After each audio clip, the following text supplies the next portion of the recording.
My name's Chad,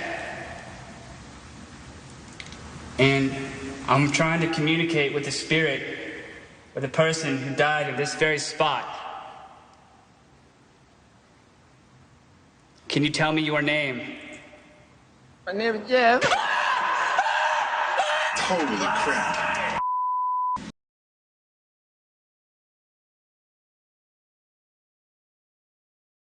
Hello, everyone! Are you guys ready for spooky lore and to meet the apprentices of RippleClan? Because I am! This is the third and final part of RippleClan's introduction, so if you've somehow not seen the first two, you're missing out.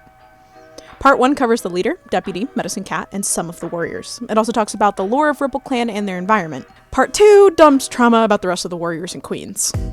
This video goes through the woes and happenings of the clan's apprentices, who are the main focus of the story so far. And it ends with the lost tales of the elders. Well, elder, because there's only one, but enough yapping, onto the apprentices. First up we have Nightpaw, famously known as Nightwatcher, the cat you have all been waiting for. Nightpaw is a short-haired, black-spotted tabby she-cat with copper eyes. Nightpaw was taken in just a few nights before her adoptive mother, Duskstone, was expecting kits of her own. There were hushed whispers floating around camp about where this kit came from, but there was not a single hesitation to take her in and make sure that she was safe. Duskstone had previously raised a litter that was not her own, so she was no stranger to calming the most fussy of kits. As sassy as can be, this cat's words can sting more than her claws, always having sharp comebacks and witty remarks from the moment she could talk. She was a brave cat, always taking new challenges head-on fearlessly. Cats seemed to be wary about talking to her at times, especially when it came to talking about her family, and she was always a bit confused about it. She was able to brush things off at first, but the more and more cats spoke to her, the more she became off-put and felt isolated. Her fellow apprentices never seemed to notice and treated her just as kind as everyone else. It was primarily some of the older cats that were curt with her. Her mentor, Pleiades, never paid any attention to the cats who did this, teaching her to hold her ground and pay no mind to their odd behavior. Partway through her apprenticeship, she learned that she was not related to her siblings, and this unfortunately solidified all of her insecurities and let that feeling of isolation truly settle in. She had a hunch from the beginning, being visually different in a few ways. During a gathering one fateful night, she was unexplainably pulled in the direction of a particular apprentice around the same age as her. She sat next to a larger cat, chatting with them. Nightpaw watched from a distance, mesmerized by the familiarity of the presence and voices. The taller cat was the leader of FledgeClan, and the cat that she was drawn to was Echopaw. Fernstar turned towards Nightpaw's direction and locked eyes with the she-cat, a painful longing overtaking her face. Nightpaw backed up slowly, wishing to disappear into the crowd. She accidentally bumped into cat after cat, panicking and running away from the gathering as quickly as she could. The final cat she bumped into, a silver long-haired cat, asked if she was alright, and all Nightpaw could do was nod at her and run. For weeks after, she kept spotting Fernstar on the edge of the territory, running away each time. After this, she was fed up with everything and stormed off, feeling so far disconnected from her clan that she was ready to give it all up. She asked for a sign from the ancestors, if they were even with them anymore, to give her a reason to stay. She would stay up all night guarding the camp while staring at the stars. She found the forest ambience and chill breeze of the night to be calming. One of the other apprentices, Rainpaw, would always come and keep her company, but by the time the moon peeked over the trees, the young cat was sound asleep. It became a routine between the two, where Nightpaw would walk them over to the medicine den to sleep, while she kept guard at the camp entrance. Later on, she gained the warrior name of Nightwatcher for her love of the somber, dusky skies. Moons later, she fatefully met a cat that would change her perspective of everything, a FogClan cat that ironically happened to be the same silver cat she bumped into the night of that gathering. For nearly a moon they'd meet in secret, both of them escaping a life of boredom. With her, Nightwatcher felt alive, and she promised to never leave her side. Still feeling disconnected from the clans, they decided to run far away, living on the coast of a nearby lake for several moons. Second on the list are Brave Flame and Nightblaze's kits. Up first is Rainpaw, who used to be named Water Lily. She was slime green with blue patches all over her body. Being remade, this cat is now completely unrecognizable, with a name and gender change and everything. I gutted this one completely, scrapped anything that I had going for them, and just remade them. Rainpaw is a long-haired, blue and cream, classic tortoiseshell cat with yellow eyes. As shy as could be, from a kit onwards, Rainpaw was a cat of little words, stuttering over their thoughts and second-guessing each of their actions. Not wanting to stand out, he was the last to volunteer for training and stayed far away from patrols. He was often found hiding in the Elder's Den or pretending to be busy working in the camp. Rainpaw found their place in healing since their mother, Brave Flame, had talked so wonderfully about the medicine cats and their kindness. Plus, he wanted to make sure that she was safe and cared for forever. He immediately found his sense of home in the medicine den.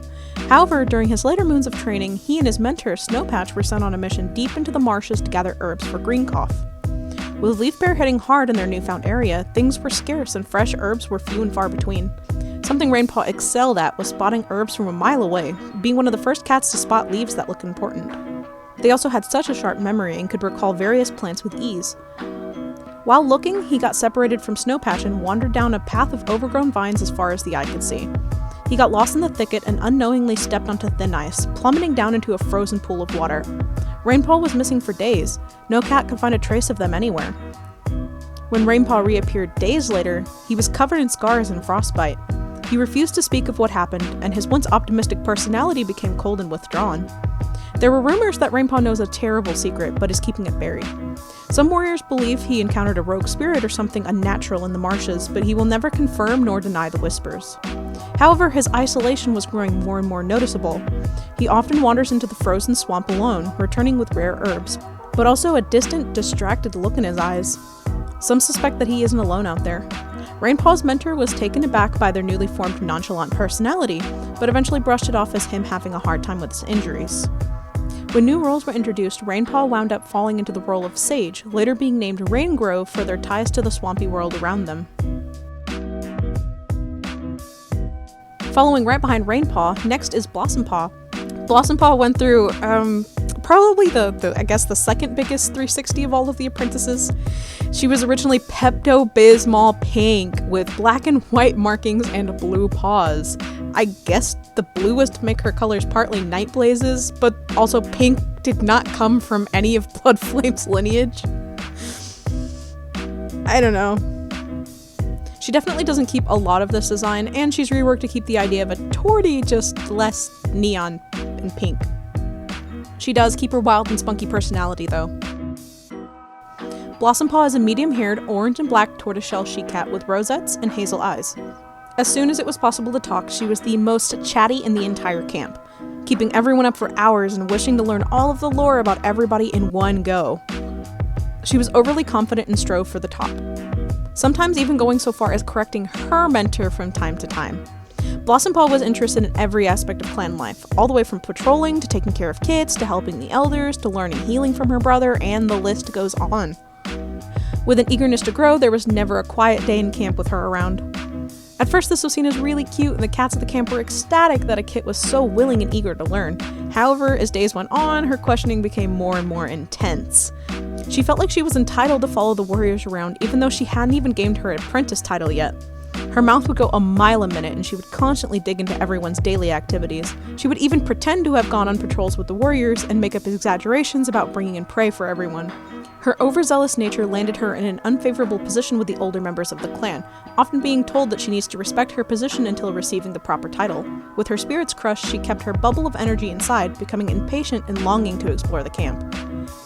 After what felt like forever, her apprentice ceremony rolled around, and she was finally able to see the rest of the world around her. When she finally got paired with her mentor, Beach Song, she was redirected to use her energy for good. Since this was Beach Song's first apprentice, it took her a while to connect with Blossompaw, not knowing how to engage her interest other than being chatty and telling her the tales of when she was the same age, but slowly she taught her the same lessons that she learned a while ago. Beach Song was the first cat besides her mother that encouraged and praised her feisty personality, never being told that she was too much or that she was interrupting. She allowed her to explore all of her interests and ended up becoming a positive role model for younger cats to look up to. She would encourage others to do their best and help them through tough times. She would later gain the name Blossom Spring for her bubbly personality and bouncy energy.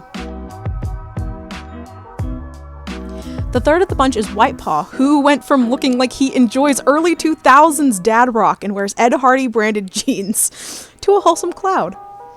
He dropped the white and black tabby look, got rid of his blonde ash fur hair, and is now much more of a chill guy. He was originally called White Fang, but since that's a trademarked wolf character and a canon warrior's name, I ended up changing that too. Anywho, onto his remake. Whitepaw is a long-haired, mostly white tom with long fangs and green eyes. He was found at a young age and taken in by Brave Flame and Nightblaze alongside their two kits, Blossom and Rain. Due to his massive size, he was assumed to be much older than he was, but upon being checked out by the medicine cat, it was found out that he was merely a month old. His origins were never discovered, but Braveflame and Nightblaze loved him like he was theirs. For several nights, the kit wouldn't sleep, keeping up the camp with his lonesome wails and tremors in his sleep. The bottom of his paws were raw and filled with infection, looking as if someone had ripped out each claw one at a time. With lots of love, healing herbs, and soothing licks, he soon calmed and eventually attached himself to his newly found parents. As he and his siblings grew older, his growth in size was still overwhelming despite the few week age difference. His fangs protruded out in a silly way, so the other kits always referenced him to a bear. For a little while he was excluded from games and training, the other apprentices feeling that he had an unfair advantage over them due to being almost double their size. He always ended up being the big bad enemy to them, being chased unfairly and getting ganged up on. But his lack of claws gave them the advantage, and he'd have trouble keeping himself from sliding on impact or getting traction to leap. His mentor, Lakefeather, was able to give him some interesting pointers and found battle strategies that worked without causing him to hurt his paws all the time. Battle wasn't really his thing anyway. Whitepaw always had an innate connection to nature, caring for even the smallest of plants and creatures that he came across. His ginger paw steps and gentle demeanor made most animals unafraid of his presence. He truly was a gentle giant. Whitepaw would often wander out alone during the day and explore to his heart's content. He became fascinated with the idea of other animals existing like the clans do, so he studied birds and other creatures and the way that they communicated with one another. He grew particularly fond of birds, noticing their camaraderie and various cries for certain events. He continued to study them whenever given an opportunity, and learned to use their cries to alert oncoming danger to the clans. He later received the name Whitestep for his ginger nature and quiet skills in stealth. And the last two apprentices are Duskstone and Tunderleap's two kits. First of the two is Newtpaw. Newtpaw is a short-haired brown and cream tabby tom with hazel eyes. He was a very ill kit from birth, being born quite a few hours behind his siblings. Being smaller and weaker than the others, much more attention and care fell onto him, with cats hovering over him with worry. He was kept isolated from the others for several weeks, unsure of the state of his health. Within a few weeks, the young kit made a decent recovery and was ready to join the others in training. This didn't exactly go as planned, though. Due to his prolonged isolation, a few of the other apprentices were rather hesitant to his presence at first. They were kind to him, but he was often left out of games or patrols since no one wanted to put him in harm's way. He always tried his best to fit in with the others, but his efforts fell short when his condition kept him from matching their energies and movements. Battle training always ended in him stumbling for balance, hunting sessions always ended with a hurt joint, patrolling left his bones weary. He felt useless despite the many encouraging words from fellow clanmates. He was offered to step down from warrior training and maybe help the medicine cats out in their den. However, he felt like it was just another place that he would get pawned off to and didn't feel it was right. He ended up growing really close with his mentor, Ashfire, who was one of the senior members of the clan, and together they worked to train him in places that he would excel at rather than areas that left him worn out and defeated. He ended up finding his place in fire tending and supply gathering, taking great joy in collecting useful items for the clan to benefit from. He'd often hang out with Whitepaw, and the two of them bonded over their love for nature and wandering out and exploring. Whitepaw was always patient with Newtpaw, allowing him to rest when needed and bringing him herbs on the days that he felt sore. And Newtpaw was always understanding of the ailments Whitepaw dealt with on a daily due to his claws being removed. He also took up an interest in language, but could never quite pick up on it as easily as his friend did. He later was given the name Newtstripe. The last apprentice on the list is Newtpaw's sibling, Silverpaw. Silverpaw is a gray she-cat with short fur and pale blue eyes. From early on, she was a pretty social cat, making friends at any given opportunity.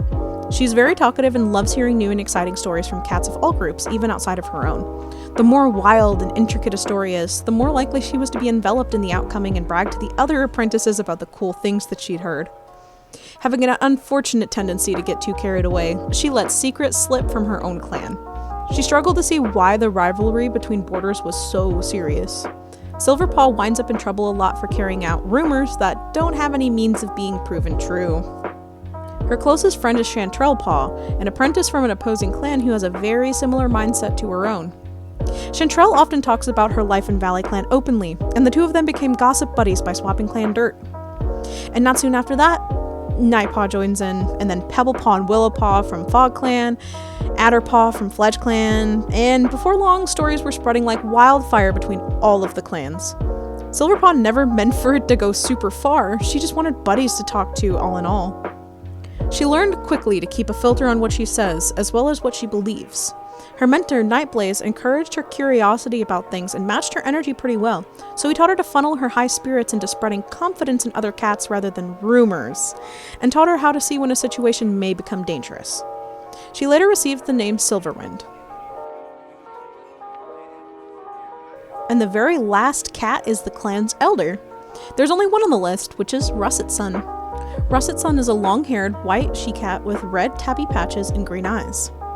In the distant past, Russetsun was part of a tribe of cats that lived near the top of the mountains in the clan's old territories. Her previous name was Russetsun on the River, following older tribe naming conventions. She's one of the oldest cats in the clan, with the second oldest being her daughter, Rubystar. She's outlived almost every cat that she's known, and she's far too stubborn to go quietly. She's always been a cat to speak her mind and doesn't sugarcoat things. If a cat is acting mouse-brained, she'll tell them to their face. Russetsun is known to be a wild card, loving to entertain the kits and apprentices with the wildest tales. She claims she once fought off a fox with a single swipe, swam through raging waters with a kid on her back, and outran a whole landslide. But did she really? With her age catching up to her, she sometimes mixes up names or tells the same story 2 or 3 times, but she can still out-argue anyone who tries to correct her or prove her otherwise. She survived sickness, the flood, famine, battles, and somehow she still wakes up every morning, raring and eager to go and cause a ruckus. Elder life is painfully mundane for her, so even with her weary bones, she'll still go out and wander around with some of the younger members of the clan, telling them about her days as a tribe cat and reminiscing about the gorgeous scenery. She wants to visit her old home again someday, but knows it's likely destroyed from the landslide.